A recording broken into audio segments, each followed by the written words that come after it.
A woman in Japan became a huge fan of Disney's movie Frozen. And when she took her husband to it and he didn't care for it, she opened an open door to no love. That is a terrible pun. She divorced him. She divorced him because he didn't like the movie Frozen as much as she did.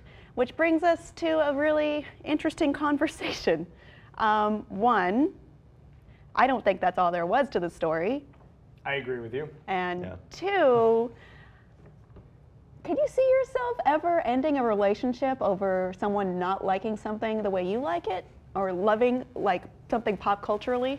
To go with your first point, I have been in relationships in the past where like you see an opportunity, like you want to get out of the relationship, and you see that opportunity like, oh man, this could be my Waterloo right here, I could get out. Like this was a poor choice for her. Picking Frozen to be like, this is what it's all coming down to, my friend. Well, we are done. The story we have comes from a Japanese website about marriages ending, how marriages ended, and it all comes from the husband's point of view. So maybe there is more to the story, I don't know. But according to him, he's a 31-year-old man, he has a good job, he had a good marriage for 6 years, his wife is 29. She loved the movie Frozen, loved it, went and watched it lots of times. She took him and he, what did he say about it? It's not even that he hated it. It's an okay movie, I guess, but I really don't care for it personally. And do you really think it's that great? and then she responded, I want a divorce. if you can't understand what makes this movie great, there's something wrong with you as a human being, and I want a divorce.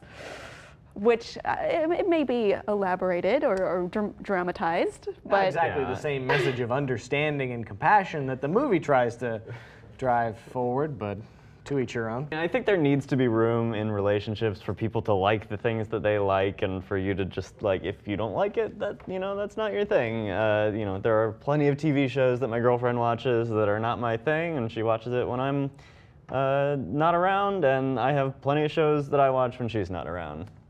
yeah, I was thinking about this, and I could not think of a single thing that, if I had a boyfriend and he was like, oh, I don't like Star Wars, I'd say, well, you're wrong, but fine. Or if they said, that he liked something that I didn't care for, things happen. It's not the end of the world. So is there anything at all you could think of that would be an absolute deal breaker? I mean, I have a story. This was a bigger deal to me when I was younger, obviously more immature, and stuff like this would, maybe a little more immature than I am now. But I had gone on a date with a girl and a friend to see the Royal Tenenbaums. You went on a date with two girls? In like high school, that was a thing. Nobody just went on solo dates. Right. But no, I did not date both of them. And all they did, the whole movie, was talk shit about it. And I was like 16. I was super into Wes Anderson. I know you are not a Wes Anderson fan. It doesn't stop us from being friends. Now I'm more mature about it. But the same thing. My girlfriend's a huge Wes Anderson fan, and I can't stand him. So. And after the credits rolled, and they are like, as the credits were starting, they like got up to leave, and I was like, this isn't gonna work out. But could it just be that she was being really rude, and people who talk through movies are awful?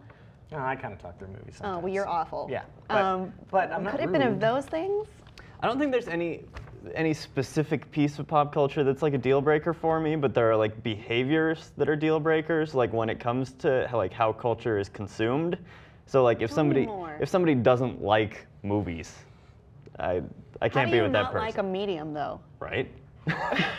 I mean, or if somebody's like not willing to stay through the end credits to see if there's like an Easter egg at the end, I sit there in the movie theater and I watch people get up and walk away. It's obvious that this type of this is a Marvel movie. What are you doing? They don't know. You need to educate them. Don't hit them and teach them. I have stood up and said loud enough for the whole theater to hear, hey, there's probably another scene at the end. And of course, that got me a smack to sit down.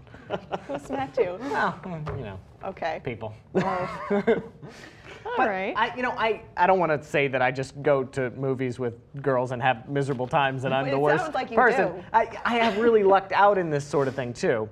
Megan, my lovely, beautiful fiance, who I love very much. Oh.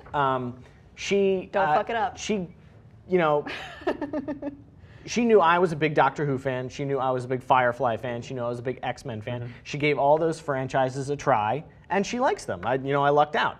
If she didn't like them, if she didn't care for them, it wouldn't make a difference to me. As long as she tried. That's the thing, is that when people pass judgment on something before they've even tried it, like, I haven't really watched Doctor Who yet. It's really, Andrew. What? So Kate says, Kate is Andrew's girlfriend, longtime girlfriend, who he loves. Andrew, I really want to watch Homestuck. I love it. What does Andrew say? I would say, okay, go for it. I will be over here watching good things. Do you watch Homestuck or do you awkwardly click through Whatever. Homestuck? Experience. Okay. If Megan came to me and she was like, Tim, I'm Team Jacob, it would be over. Why?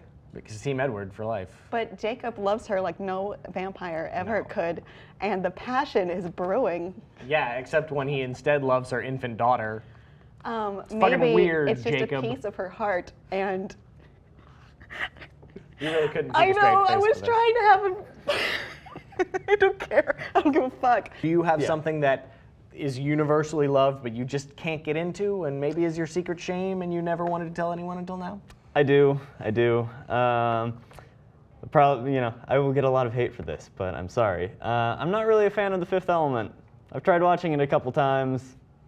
It's not my thing. What can I say? And it's weird because there's a lot of things about it that I, in theory, should really like. Mm-hmm. I like Luc Besson movies. I like Bruce Willis. I like sci-fi genre in general. I like Mobius, who designed a whole bunch of stuff for the movie. You like Chris Tucker? I do like Chris Tucker, sure, why not? But there's just something about it that it just doesn't click with me. People keep thinking that I will really love Mad Men, and I just can't get into Mad Men.